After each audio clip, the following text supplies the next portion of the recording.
Halo pecinta sawit Indonesia dimanapun Anda berada.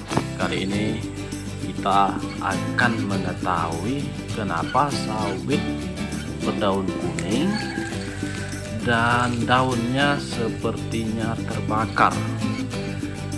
Dan kita akan mengetahui juga bagaimana cara mengatasinya.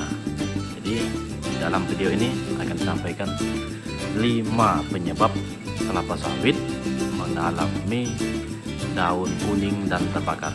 Yuk kita simak videonya berikut ini. Teman-teman, jika video ini membantu Anda, tolong bantu subscribe, like, dan share supaya Anda mendapatkan notifikasi video selanjutnya. Sawit yang berbuah lebat, daunnya bagus, batangnya bagus, dan mempunyai potensi produksi yang bagus adalah idaman bagi seluruh petani sawit tentunya.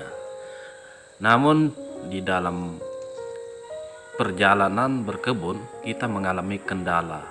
Salah satunya adalah kendala di daun yang terbakar. Apabila daun ini terbakar kuning, maka menyebabkan proses fotosintesis pada daun terkendala dan terhalang. Oleh karena itu, mari kita simak kenapa daun ini menjadi kuning dan terbakar. Nah, yang pertama, kenapa daun itu kuning dan terbakar? Itu diakibatkan karena sawit, poin pertamanya adalah sering tergenang air, sehingga pernapasan pada akar untuk menyerap tanaman, menyerap unsur hara itu terbatas. Itu yang pertama. Kemudian untuk menyerap unsur nitrogen juga terbatas, sehingga daunnya akan mengalami proses kekurangan nitrogen, kekurangan magnesium dan kalium, sehingga sawit jadi terbakar karena terbatas ya. Lalu yang kedua, tanah itu di dalamnya itu tergenang air, biasa disebut dengan proses air tanahnya dangkal. Dan ini bisa kita buktikan dengan apabila kita menggali, di dalam galian itu 50 atau 60 cm ke dalam tanah udah ditemui air. Dan apabila ditemui air, inilah prosesnya kenapa daun juga terkendala, karena air itu ada di bawah tanah dan dia tidak bisa menyerap unsur-unsur hara. Selain itu juga solusinya itu dengan cara mengurangi airnya dengan cara diparit ya tentunya. Lalu yang ketiga, lahan berpasir. Nah, jika teman-teman punya lahan dan ingin menanam sawit, ini adalah menurut saya adalah poin pertama, karena keberhasilan dari tanaman sawit itu salah satu poin pertamanya adalah di tanah. Apabila kita menanam sawit di tanah berpasir, sudah dipastikan pelepahnya akan mengering kalau kekurangan kita untuk memeliharanya. Dan untuk level petani biasanya terkendalanya adalah kekurangan dana ya. Jadi hindari lahan berpasir. Karena lahan berpasir apabila awal biasanya masih bagus sawitnya.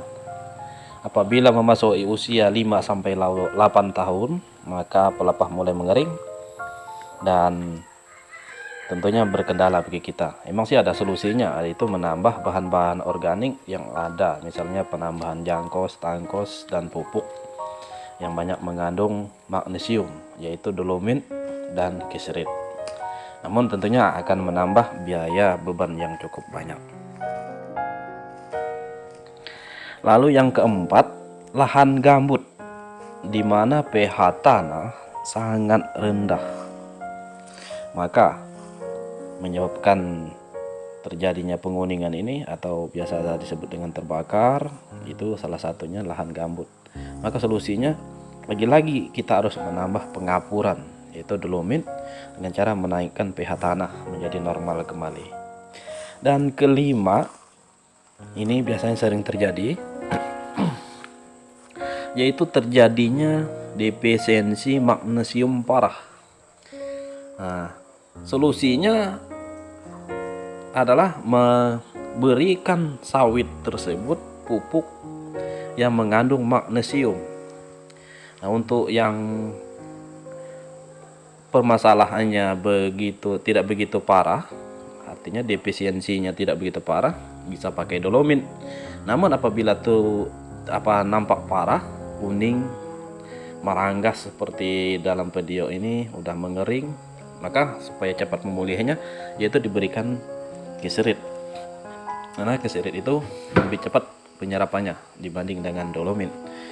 Dan dengan demikian maka sawit akan cepat pulih. Jadi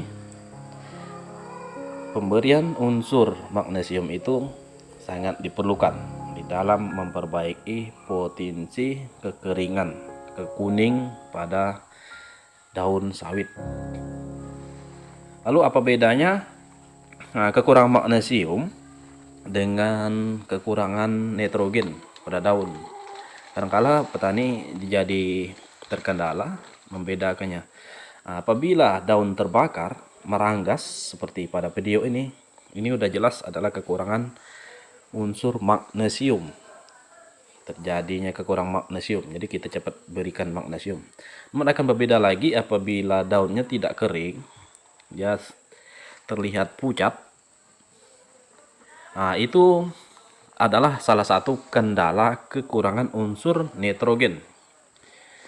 Jadi kita harus memberikan pupuk yang banyak mengandung nitrogen, yaitu urea, dengan dosisnya sesuai dengan aturan yang telah ditentukan. Misalnya pemberian 1 batang 2 kg untuk urea.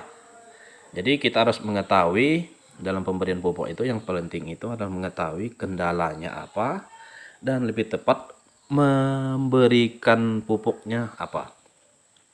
Ibaratnya itu sakit kepala, maka cocoknya adalah obat yang diberikan adalah obat yang sakit kepala, bukan sakit perut. Demikian informasi yang bisa disampaikan. Terima kasih dan sampai jumpa.